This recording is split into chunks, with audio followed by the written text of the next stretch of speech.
Oi, pessoal. Conforme foi dito na aula anterior, essa é uma junção digamos assim, da apresentação da NR1, só que ela assim comentada, certo? Agora a gente vai falar sobre a parte prática dessa NR, mas na próxima aula a gente vai trazer a própria aula, certo? Sobre os aspectos importantes do gerenciamento de riscos ocupacionais. E a gente não vai, mesmo assim, finalizar todo o conteúdo. Portanto, fica recomendado que vocês baixem a NR, vocês que são prevencionistas, para ter o entendimento, vocês precisam realmente ter a NR, ler a NR, pelo menos agora, para essa disciplina de Sistema de Gestão de Segurança e Saúde do Trabalho, é, precisam ler pelo menos uma vez essas NRs. E essa daqui é a responsabilidade da professora aqui de apresentar para vocês, mas outras, as demais, serão vocês que vão apresentar para mim. Então, vejamos aqui, certo?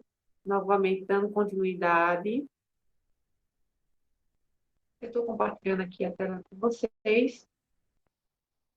E já já vocês começam a ver sobre as competências e estrutura ah, do que se apresenta, do que se propõe essa NR. Então, vejamos aí. Competência, deixa eu dar um zoom aqui, ver se melhor. Melhorou, né? Um pouco menos. Pronto, melhorou. Então, quais são as competências e estrutura dessa NR?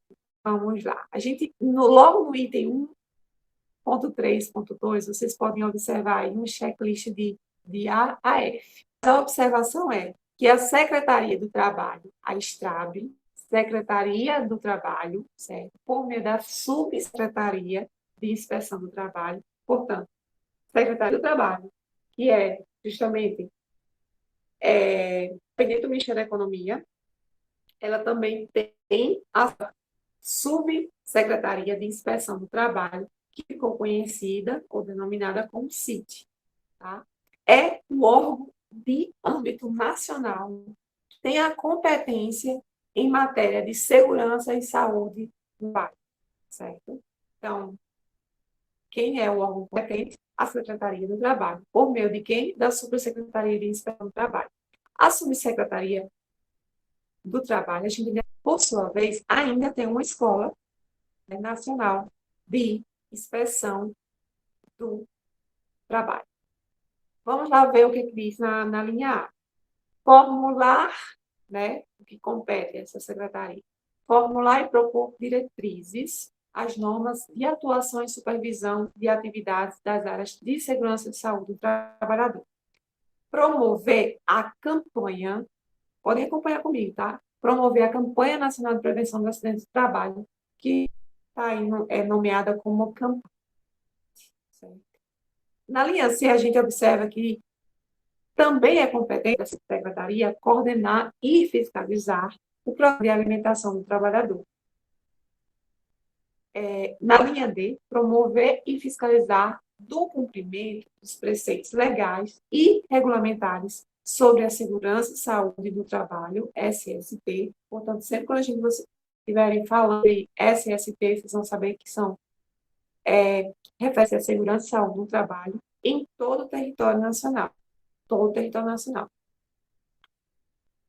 Também é objetivo da Secretaria participar em implementação da Política Nacional de Segurança e Saúde no Trabalho e conhecer, por fim, finalmente, conhecer, em última instância, dos recursos voluntários ou de ofício das decisões proferidas pelos órgãos regional competente em matéria de segurança e saúde no trabalho, salvo disposição expressa em contrário.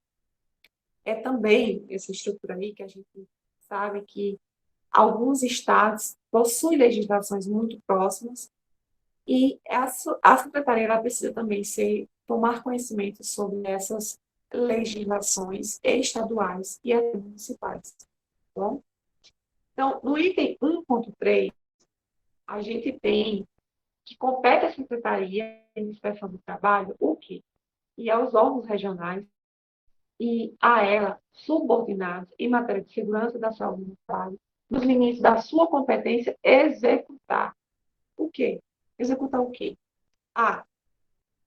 Fiscalização dos preceitos legais, nada de novo até agora, e regulamentares sobre segurança e saúde no trabalho. Agora, as atividades relacionadas também com a COMPAT e a APAT. O que são isso? A gente acabou de mencionar. CAMPAT é justamente a Campanha Nacional de Prevenção de Acidentes de Trabalho e também o Programa de Alimentação do Trabalhador. Aqui vai ter vários tipos de programas, de um certo modo. Então, por isso que essa NR, vocês precisam realmente ler ela para entender. E ela é a base, né? A mãe de todas as outras. Então, a gente está no item 1.1.3. Cabe à autoridade regional competente em matéria de trabalho impor as penalidades cabíveis por descumprimento de preceitos legais e regulamentares sobre a segurança do trabalho. Como é isso, né? Então, vejamos. Cada local, região, vai ter uma subsecretaria, né?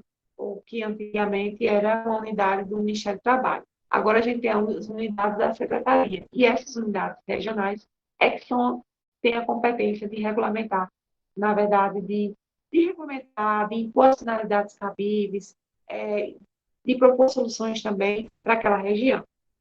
Então, no item 1.4, diretrizes e deveres, a gente tem as responsabilidades, as obrigações do empregador. Isso aqui não é novo, não difere da anterior, mas a gente vai aqui ler, vocês podem ler aqui comigo, para identificar quais são as obrigações do empregador.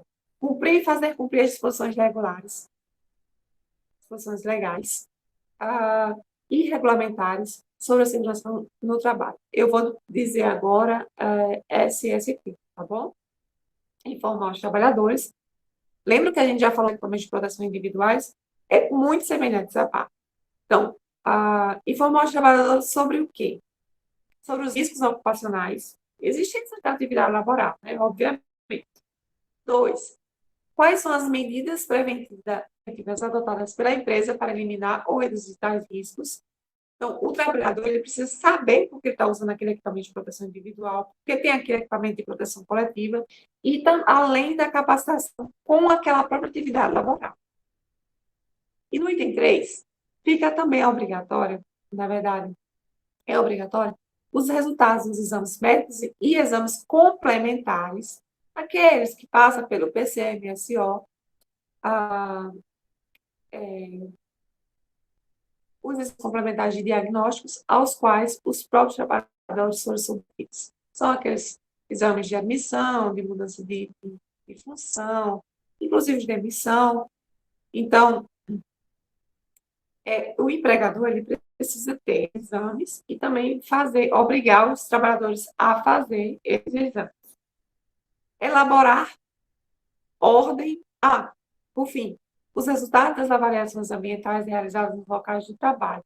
Então, todas as avaliações são feitas, incluem mapa de riscos, ou programa de gerenciamento de riscos, devem ser informados para os trabalhadores. E na linha C tem elaborar ordens de serviços sobre segurança e saúde no trabalho, dando ciência aos trabalhadores. Essas ordens, pessoal, são ordens mesmo. Ainda que essas ordens pareçam abusivas, que não devem ser, elas devem ter justamente ser justificadas ou seguidas pelas recomendações de. Então, ainda tem que se permitir que representantes dos trabalhadores acompanhem a fiscalização dos preceitos legais e regulamentares sobre a segurança e saúde do trabalho. Esses representantes normalmente são por votação, né? Na linha E, a gente vê que determinar procedimentos que devem ser adotados em caso de acidentes ou doença relacionada ao trabalho, que vão incluir aí a análise de suas causas. Então, não é somente mencionar, sabe? Identificar essa doença. Precisa também fazer análise das causas. Para quê? Para saber como tratá-las, certo? Isso aí inclui aí também, apesar dessa lei, a gente destaca aqui, essa norma, na verdade, desculpa, norma, ela não é, ela diz as obrigações, mas ela não necessariamente ela fala como aplicar.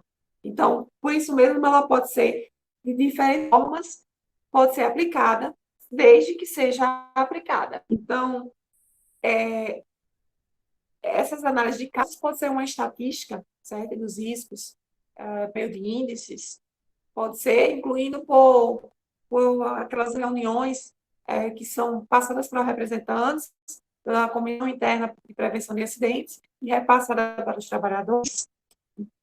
É independente. Só que é obrigado que o empregado passe as informações para os trabalhadores. E que tenha também salvo todo esse material. Disponibilizar a inspeção do trabalho, todas as informações, absolutamente todas as informações relativas, as que são relativas à saúde e segurança do trabalhador no trabalho. E, por fim, implementar medidas de prevenção ouvidas os trabalhadores, de acordo com a seguinte ordem. Primeiro, eliminação dos fatores de riscos. Então, o que os trabalhadores estão sugerindo com relação, que são aqueles que estão em atividade? E minimizar e controlar os fatores de riscos com a adoção de medidas de proteção coletiva. Bom, essa medida de coletiva é em primeiro lugar. Caso não ocorra essas medidas coletivas, vem-se para analisar e controlar também os fatores de riscos com a adoção de medidas administrativas ou de organização do trabalho, pelo menos. E, por fim, a adoção de medidas de ação individual. Então, isso é muito importante. Que primeiro tem medidas administrativas ou de organização do trabalho, existe também as medidas de proteção de coletiva e também a própria eliminação por si só dos fatores de riscos, para depois vir a adoção de medidas de proteção individual, quando não puder minimizar, controlar, na verdade, eliminar, ainda se tem a proteção de individual, no caso, pelo uso de equipamentos de proteção individual. Então, com isso, cabe ao trabalhador cumprir as disposições gerais, certo? Meter-se exames periódicos. Então, é mais ou menos assim, o que o empregador ele impõe ou ele fica obrigado? O trabalhador ele tem isso, né? Então, colaborar com a organização e aplicação das leis e usar os equipamentos de proteção individual fornecido pelo empregador. No item 1.4.2.1, constitui-se ato faltoso. Reparem bem. Ato faltoso, a recusa injustificada do empregado ao cumprimento do dispositivo das linhas do subitem anterior. Então, se eles não usarem o equipamento, é um ato faltoso, portanto, pode ser demitido por justa causa. Se eles não fizeram os exames, eles não podem seguir com a função, certo? Sobre a pena de, no caso, de ser, inclusive, demitido. Então, vamos lá. O item 1.4.3 diz que o trabalhador poderá interromper suas atividades quando constatar uma situação de trabalho onde, ao seu ver, envolve um risco grave e iminente para a sua vida e saúde, informando imediatamente ao seu superior hierárquico. Então, a norma, ela prevê.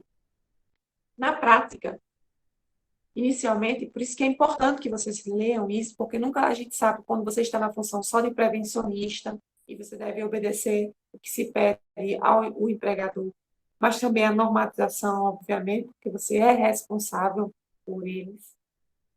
E o empregado, o trabalhador, ele também precisa conhecer disso para poder recorrer aos seus direitos, né?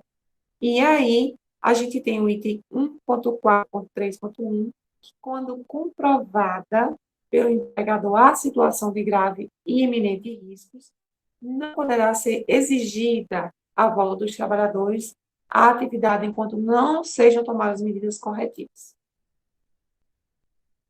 Nas outras, essa informação do item 1.4.4, todo trabalhador, ao ser admitido, ou quando mudar de função que implique em alteração de risco, deve-se receber informações sobre os riscos ocupacionais, ó, que possam originar no local de trabalho. Ele também precisa conhecer os meios de prevenir e controlar esses riscos, as medidas adotadas pela organização, o que ela está fazendo para reduzir esses riscos, minimizar ou controlar, as medidas adotadas pela organização, os procedimentos a serem adotados em situações de emergência, vamos colocar, por exemplo, em situações de fogo, né, ou espaços confinados, existe um protocolo a seguir. Os procedimentos a serem adotados com conformidade dos itens que a gente já mencionou aí, do item 1.4.3 ao item 1.431. E aí, por fim, neste momento, desta aula comentada, item 4.4.1, as informações podem ser emitidas durante os treinamentos, certo? Quando houver os treinamentos, a depender do tipo de atividade. Vejam, não diz, não, a SNR ela não informa como, ela só traz o que deve ser feito. Então, esse treinamento é de acordo com a atividade, que essas atividades também podem estar previstas, um intervalo desses treinamentos, de acordo com a atividade laboral, aquela NR que oferta aquela atividade laboral. E por meio de diálogos de segurança, documento físico ou eletrônico, certo? Sendo que em algumas situações, esses diálogos de segurança podem ser bastante aceitáveis, mas os físicos e eletrônicos, eles também precisam ser informados que estão disponíveis para os trabalhadores. Aí, o item 1.4, 1.5, sobre gerenciamento de riscos ocupacionais, será uma aula e não somente os comentários, como estão aqui, tá bom? Vejo vocês na próxima aula, videoaula.